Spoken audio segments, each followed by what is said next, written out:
Bonjour à tous, j'espère que vous allez bien. Bienvenue à Toulouse, capitale des vignobles du Sud-Ouest. Donc aujourd'hui, je vous propose une nouvelle vidéo autour de Madiran et Pacherinck du Vic-Bilh. Donc ce sont deux appellations du Sud-Ouest qu'on retrouve sur trois départements, le Gers, les Hautes-Pyrénées et les Pyrénées-Atlantiques. Donc je souhaitais faire cette vidéo aujourd'hui pour rendre hommage aux vignerons qui organisaient ce week-end des portes ouvertes, les portes ouvertes à Madiran et en Pacherinck, et malheureusement qui ont dû les annuler du fait du contexte sanitaire. Donc l'appellation Madiran, c'est une appellation qui est très ancienne et qui date de 1948 au niveau de sa reconnaissance à l'INAO. Par contre, voilà, historiquement, c'est une appellation qui date du XIe siècle avec les bénédictins et le prieuré de Madiran. Voilà. Donc en 1030, on retrouve la création d'un monastère dédié à Sainte-Marie de Madiran. Et donc c'est une appellation qui est située aussi, il faut savoir, sur le chemin de Saint-Jacques de Compostelle. Les pèlerins en fait dégustaient du vin à l'époque déjà, et puis on utilisait le vin pour les besoins liturgiques. Voilà. Donc appellation de 1300 hectares en rouge, 300 hectares en blanc, 200 vignerons dont 50 indépendants. Pour ce qui est des vins rouges, alors en appellation on consacre une variété de raisin, un cépage qui s'appelle le Tanat. C'est un cépage autochtone local et son nom vient de tanin ou tannique. Il va donner des vins amples, généreux, avec des arômes de poivre, de cannelle et de réglisse.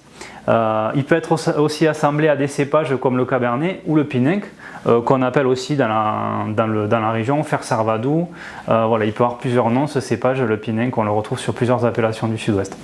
Pour ce qui est des blancs, on va retrouver l'appellation donc Pacherinck du Vic-Bilh, qui signifie les piquets en rang du vieux pays. Voilà, c'est un petit peu, c'est marrant ce nom, mais voilà, je voulais vous le dire, vous en parler.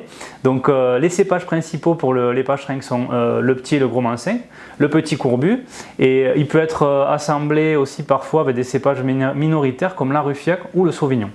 On trouve des Pacherinck doux, issus du passerillage, donc ça veut dire qu'on laisse les raisins sécher sur les pieds, et des Pacherinck aussi secs. Voilà, c'est des vins qu'on peut accorder notamment pour les secs, avec des fromages, avec des poissons, et pour les doux, moi je vous conseille plutôt de les accorder avec des fromages à pâte persillée, voire même une volaille rôtie, vous ferez un accord magnifique.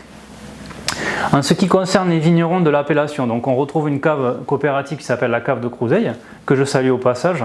Des grands vignerons, vous avez sans doute entendu parler le grand ambassadeur du Sud-Ouest, Alain Brumont, avec ses châteaux Montus et Bouscassé, et d'autres grandes propriétés comme par exemple le château d'Ailly, la famille Laplace. On pourra aussi citer des producteurs en bio comme le domaine Cap-Martin, Clobasté, les vignes de Céline Houlier, et puis le domaine La Branche-Lafont. Voilà. Donc là j'avais une bouteille en cave, il faut que je refasse un stock de Madiran parce que j'en ai plus beaucoup, et c'est la cuvée chiffre du domaine du Moulier, voilà, en millésime 2016. Donc très bon vin que je vous recommande. L'emblème des vignerons, j'en ai pas parlé, mais c'est le béret, forcément, on est au cœur des Pyrénées, au pied des Pyrénées, donc vraiment sur cette appellation magnifique. Voilà, donc je vous invite vraiment à aller voir ce qui se fait à Madiran, regarder des vidéos, contacter les vignerons, n'hésitez pas à leur commander du vin, il y en a pas mal qui ont mis en place des systèmes de vente par correspondance.